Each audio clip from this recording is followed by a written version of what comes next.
Salut și bine v-am găsit la un nou episod. Astăzi vă arăt alt match în care am făcut multe kill-uri la arena și win și ce am gândit eu în situațiile alea. Hai să vedem, nici eu nu mai știu ce facem. Sigur. Aici lutam. Da, așa. Ori 4. Ăla pe 1. Mă enervează ăștia care încearcă să te bată cu tine și după nu mai se bat. Se ascunde aici el. Da.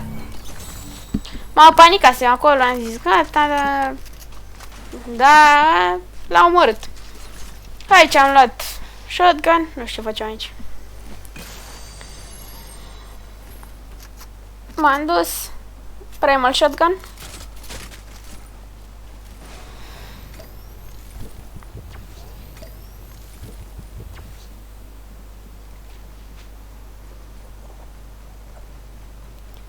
Mai lutam, eu cred că mai dau speed up.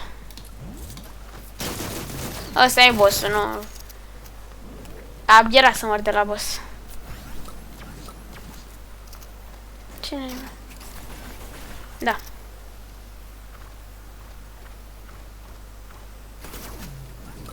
Mai era unul. Ăsta nu știu ce a făcut, era bine. Era pe treaba lui. Aici stăm. Mai stăm ceva. Așa. A venit unul. M-am dus pe el. Nu știam ce să fac. Dar m-am dus pe el, că mă plictiseam.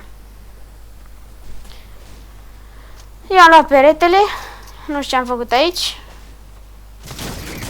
A fost... nu știu ce s-a întâmplat, ăla, nu știu ce s-a întâmplat cu el. Mi-am continuat drumul spre zonă. Dau și eu ceva skip-uri, că... n-am ce să fac. Aici o să încep să trag într-unul. Până aici. Iau peretele. Am văzut că trage unul în mine, am zis lasă-l în pace să tragă, eu îmi bag ăsta.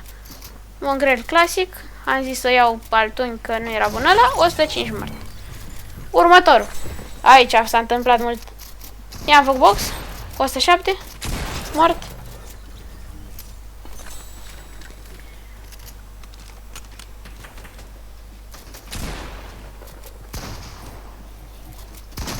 Ăsta nu știu ce a făcut.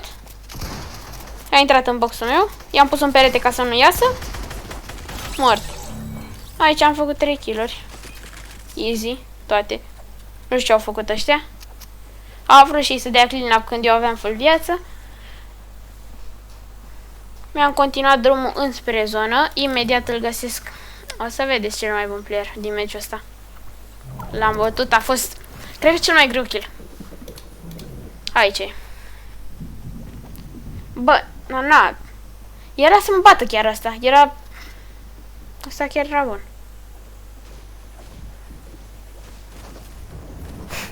Nu s-a auzit când a tras pampa. Da. Ăsta a fost prea bun. Nici el nu știa cât de bun e.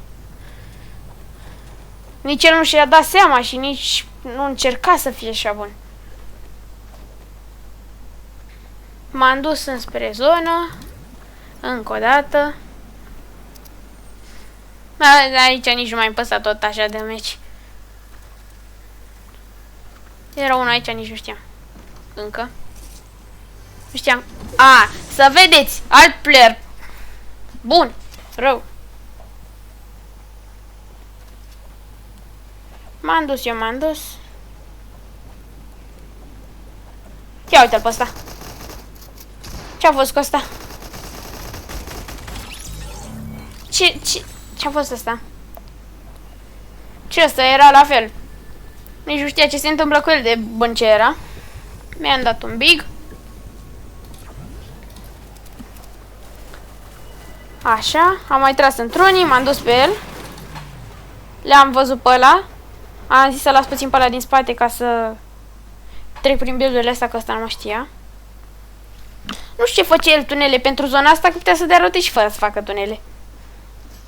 Făcea el aici, se credea mare player, pro player, ce vrea el să fie. Bani. Mare player, pro player era asta. Aici am părea rău că mi-a luat damage. Am dat o carne și am plecat. Să nu vorbim și de ăla. Ăla cu arcul m-a enervat pe mine cel mai mult. Ăsta era un box aici. Cred că m-am dus pe el. Da, m-am dus și pe ăsta. V-am zis, nu prea am păsat de meci. M-am uitat puțin la ăla din stânga. Adică de mai în față. L-am lăsat puțin. Ăsta nu știu ce făcea. Nu știu unde a tras. Am tătat și eu cu pickaxe în perete. N-a știut să tragă. Aia se mai întâmplă. I-am pus con în box, a ieșit din box. Am vrut să-i fac peace control, am plecat și din boxul ăla. Înainte. I-am pus con, mamă ce bine se vede. Îi iau peretele. Ăsta nu știu ce face. Playerii ăștia sunt mult prea ciudați ca să... Știm ce se întâmplă. Mai vine unul, îl las să intre. Îl las pe ăla să tragă în el. Ce se întâmplă aici? Ăla se duce să ia loot-ul când eu sunt la perete. 189. Mort.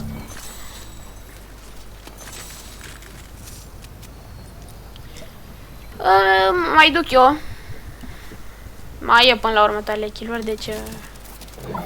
Așa. Aici deja eram în endgame, mă băteam cu ăștia. Îmi pare rău că n-am făcut kill-urile astea mai repede. Aici nu puteai să pui pereți. M-a enervat rău. Nu prea mai aveam nici materiale, de-aia mă băgam pe ei, nu-mi păsa. Trebuie să nu spese, mă, ca să câștigi meciul la arena. Cu multe puncte. Aici aveam 11 kill-uri. Mai sunt de stes, mă. I-am pus un conul ăsta, nu știu cum mi l-am pus. N-am putut să dau pe de la perete. Aveam aici vreo... aproape 200 de materiale. Dar eu mă duceam pe ei așa.